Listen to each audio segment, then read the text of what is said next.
Good morning students. आज हम discuss करेंगे पंजाब यूनिवर्सिटी चंडीगढ़ का जो पॉलिटिकल साइंस सेमेस्टर 1 बीए का जो सिलेबस है वो क्या है।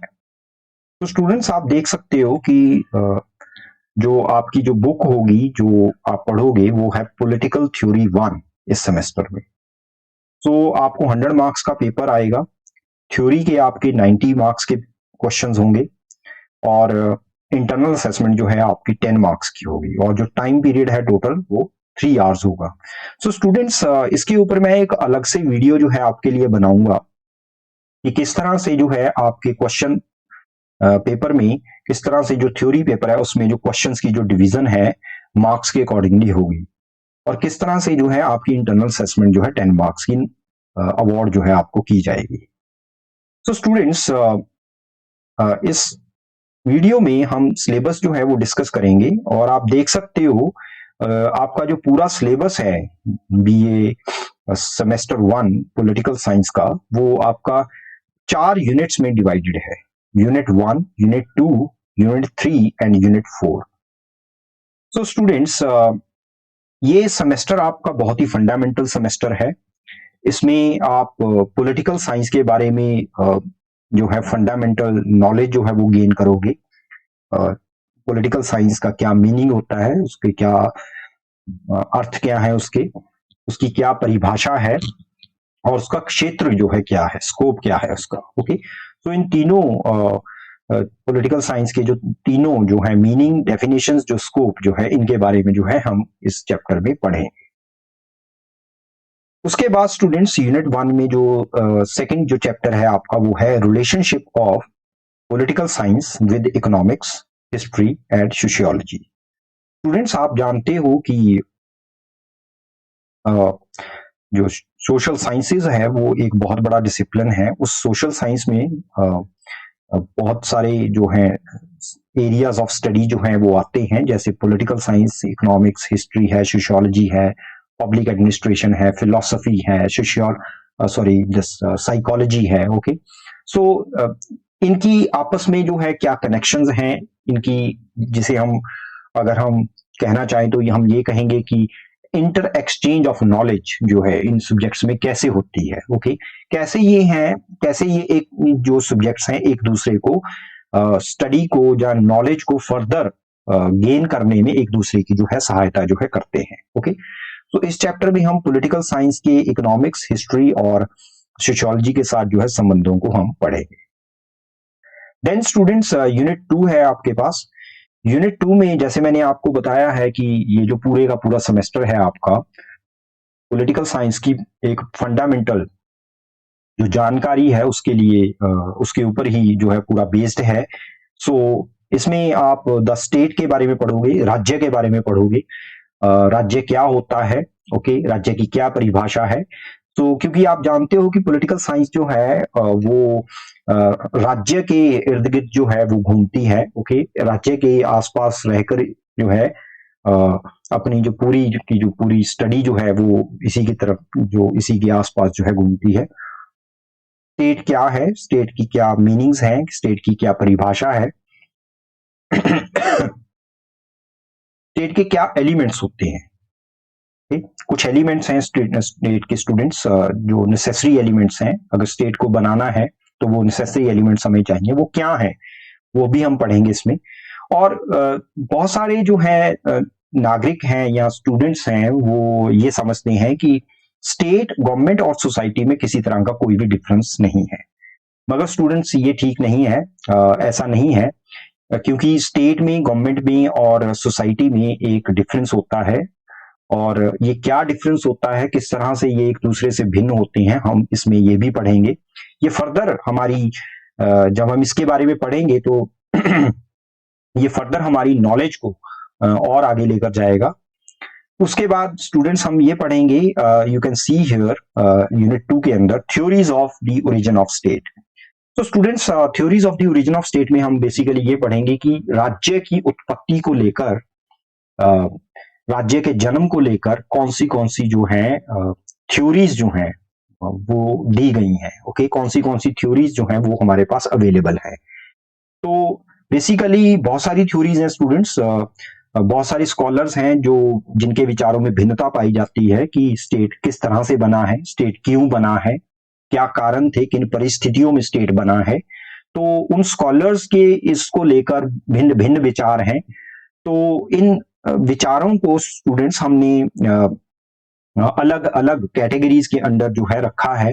तो आप दो कैटेगरीज के जो स्कॉलर्स हैं उनको पढ़ोगे, जो सोशल कॉन्ट्रैक्ट जो थ्योरी यहाँ है, जिसे हम कहते हैं हिंदी में समझौतावादी सिद्धांत जो है, राज्य की उत्पत्ति का समझौतावादी सिद्धांत वो क्या है, हम उसके बारे में पढ़ेंगे। उनमें कौन से स्कॉलर्स हैं वो आते हैं और उनका क्या विचार है राज्य की उत्पत्ति को लेकर, ये पढ़ेंगे।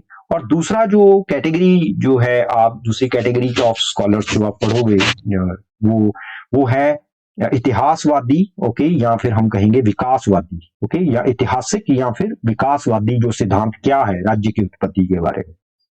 तो इन दोनों ही थ्योरीज या दोनों ही आर्ग्यूमेंट्स के अंदर एक भिन्नता पाई जाती है। दोनों ही जो आर्ग्यूमेंट्स हैं इनके अंदर जो थ्योरीज जो स्कॉलर्स आते हैं उनके विचारों में भिन्नता है। तो देखेंगे हम कि ये क्या समझते हैं और किस तरह से भिन्न है इनके अकॉर्डिंगली, कि स्टेट क्यों बना, स्टेट किन परिस्थितियों में बना और स्टेट क्यों बनाया गया। उसके बाद स्टूडेंट्स हम यूनिट 3 की तरफ बढ़ेंगे। सो देन उसमें भी आप स्टेट के बारे में पढ़ोगे उसमें भी आप स्टेट के बारे में पढ़ोगे, जिसमें आप देखो कि स्टेट क्या है, स्टेट के बारे में दृष्टिकोण जो है, कुछ विचारधाराओं का क्या दृष्टिकोण है, जैसे उदारवादी जिसे हम लिबरल विचारधारा कहते हैं, दूसरी है मार्क्सवादी जिसे हम हिंदी में भी मार्क्सवादी विचारधारा ही कहते हैं, मार्क्सियन जो है व्यू पॉइंट, फिर हम गांधीयन व्यू पॉइंट। ओके, सो ये तीनों विचारों के अकॉर्डिंग, तीनों विचारधाराओं के अकॉर्डिंगली स्टेट जो है वो क्या है, ये हम जानने की कोशिश करेंगे और किस तरह से ये विचार जो है आपस में भिन्न है राज्य के बारे में। ये बेसिकली स्टूडेंट्स ये हमें हेल्प करते हैं कि स्टेट को अलग अलग दृष्टिकोण से समझने की। ओके, सो कोई भी दृष्टिकोण स्टूडेंट्स, ये ध्यान रखना है आपने, कोई भी दृष्टिकोण जब हम स्टेट के बारे में पढ़ते हैं वो अपने आप में एक पूरक दृष्टिकोण नहीं है, उसमें भी बहुत सारी कमियां हैं। तो ये जब हम अलग अलग दृष्टिकोण इस तरह से पढ़ते हैं तो हमें स्टेट को अलग अलग एंगल से देखने का मौका जो है हमें मिलता है।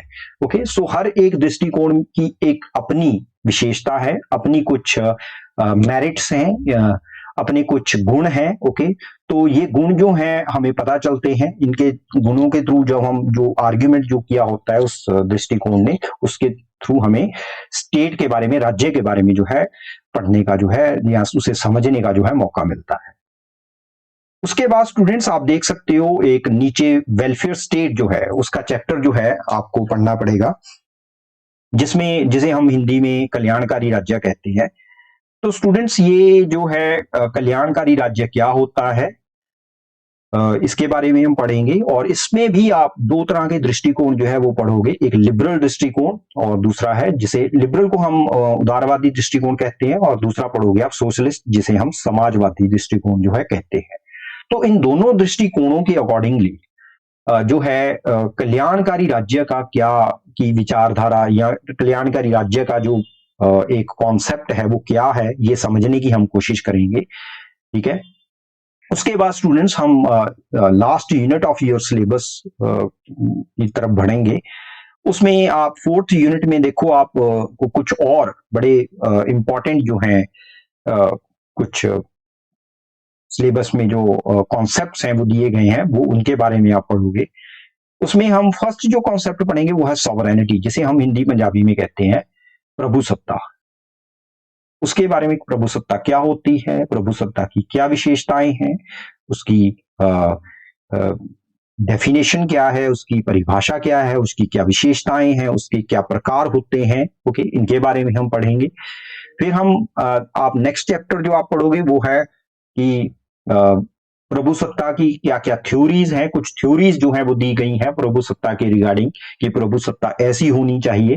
तो इसको लेकर भी कुछ स्कॉलर्स में जो है उनके विचारों में भिन्नता जो है वो पाई जाती है। उन विचारों को हम आप दो जो आप कैटेगरीज हैं वो आप पढ़ोगे इन विचारों की। एक है मोनेस्टिक, जिसे हम कहते हैं एकावादी प्रभुसत्ता का सिद्धांत, जिसको जॉन ऑस्टिन जो है, जिसके जो उसके बेस्ट जो है प्रोपोनेंट है, ओके, उनके बारे में पढ़ोगे आप।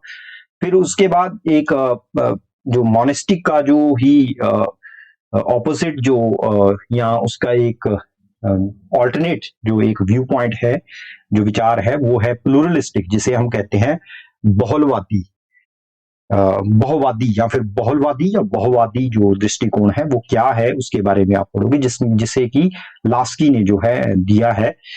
तो उसके बाद स्टूडेंट्स हम बहुत ही एक इम्पॉर्टेंट कॉन्सेप्ट की तरफ बढ़ेंगे, जो कि आपके लास्ट जो सिलेबस का जो लास्ट चैप्टर होगा, जिसमें हम पॉलिटिकल सिस्टम को बारे में पढ़ेंगे। पॉलिटिकल सिस्टम का मतलब है हिंदी में हम जिसे हम कहते हैं राजनीतिक प्रणाली। ओके, ये राजनीतिक प्रणाली क्या कॉन्सेप्ट है, मीनिंग क्या है इसका, इसके क्या विशेषताएं हैं, इसकी क्या कैरेक्टरिस्टिक्स हैं, इसके बारे में हम पढ़ेंगे। ओके, सो मैं उस टाइम पे स्टूडेंट्स आपको बताऊंगा कि ये जो राजनीतिक प्रणाली का जो कॉन्सेप्ट है ये कहाँ से आया है। ओके, ये पहले होता था या नहीं, या किसी एक पर्टिकुलर टाइम में ये आया है पॉलिटिकल साइंस में, ये हम उसके बारे में जो है सारी चीजें जो है उसमें डिस्कस करेंगे। फिर पॉलिटिकल साइंस पॉलिटिकल सिस्टम के अंदर ही हम दो स्कॉलर्स जो हैं बहुत ही इंपॉर्टेंट वो पढ़ेंगे। एक है डेविड ईस्टन, ओके, और दूसरे हैं आलमंड एंड पॉवल। ओके, सो इनका क्या मानना है पॉलिटिकल सिस्टम के बारे में। ओके, ये कुछ पॉलिटिकल सिस्टम के कुछ फंक्शंस हैं जो बताते हैं कि ये पॉलिटिकल सिस्टम को ये फंक्शंस जो हैं, ये काम जो है वो करने चाहिए। तो वो क्या काम है जो डेविड ईस्टन और आलमंड एंड पॉवल जो है वो बताते हैं, उनके बारे में जो है स्टूडेंट्स हम पढ़ेंगे। ओके, सो इस तरह से स्टूडेंट्स हम पूरी की पूरी जो है आपका जो सिलेबस है वो उसके गो थ्रू होंगे वन बाय वन। इसके ऊपर हम एक एक वीडियो जो है आपकी डिटेल्ड वीडियो जो है आपकी बनाएंगे, और इसमें इसी चैनल के थ्रू हम जो सारी वीडियोस जो है इसी चैनल में हम आपकी डालेंगे। ओके, सो ये चैनल आपके लिए बहुत ही यूजफुल जो है होने वाला है। सो यू कैन आप जो आप सभी स्टूडेंट्स हो, आप इस चैनल के साथ जुड़ सकते हो, okay, in future. So students, we stop here, okay, and thank you, and we will meet in the next video.